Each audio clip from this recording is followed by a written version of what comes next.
NDA सरकारच्या तिसऱ्या काळातील पहिला बजेट नुकताच सादर करण्यात आला आहे। त्यात विविध क्षेत्रांसाठी सरकारने अनेक घोषणा केल्या आहेत, परंतु सर्वसामान्य लोकांच्या खिशावर कुठला बोजा पडला आहे, कोणत्या घोषणा झाल्याने दिलासा मिळाला आहे, हे जाणून घेण्याची उत्सुकता सगळ्यांचीच असते। सरकारने अनेक गोष्टींवर कस्टम ड्युटी दर कमी केले आहेत। त्यात प्रामुख्याने कॅन्सरच्या औषधांवरील शुल्क मुक्त करण्यात आले आहेत। 25 आवश्यक खनिजांवरील सीमा शुल्क देखील हटवण्यात आले आहेत। सरकारच्या या घोषणांमुळे कोणकोणत्या गोष्टी स्वस्त झाल्या त्याबद्दल आपण माहिती जाणून घेऊ। अर्थमंत्री निर्मला सीतारामन यांनी बजेटमध्ये मोठ्या घोषणा केल्या आहेत। कॅन्सरवरील औषध स्वस्त झाली आहेत। मोबाईल चार्जरसह अन्य उपकरणांवर कर 15% कमी करण्यात आला आहे। शिवाय सोने चांदी यांच्यावरील कस्टम ड्युटी देखील कमी करण्यात आली आहे, ती 6% केली आहे। त्यामुळे सोनं चांदी यांच्या किमतीत घट होणार आहे।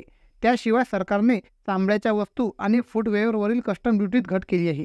तसेच सरकारने पोलाद आणि तांब्यावरील मूळ कस्टम ड्युटी कमी केली आहे।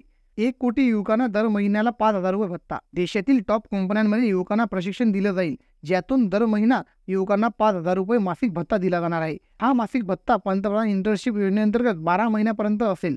युवकांना 12 महिने कंपनीत इंटर्नशिप मिळेल। पुढील 5 वर्षात देशातील टॉप कंपन्यांमध्ये 1 कोटी युवकांना प्रशिक्षण दिले जाणार आहे, अशी घोषणा अर्थमंत्री यांनी केली आहे। देशातील युवकांना रोजगार स्वयंरोजगारासाठी प्रोत्साहित करण्यासाठी मुद्रा योजना राबवली जात आहे। या योजनेतून युवकांना 10 लाखापर्यंत कर्ज देण्यात येत होते।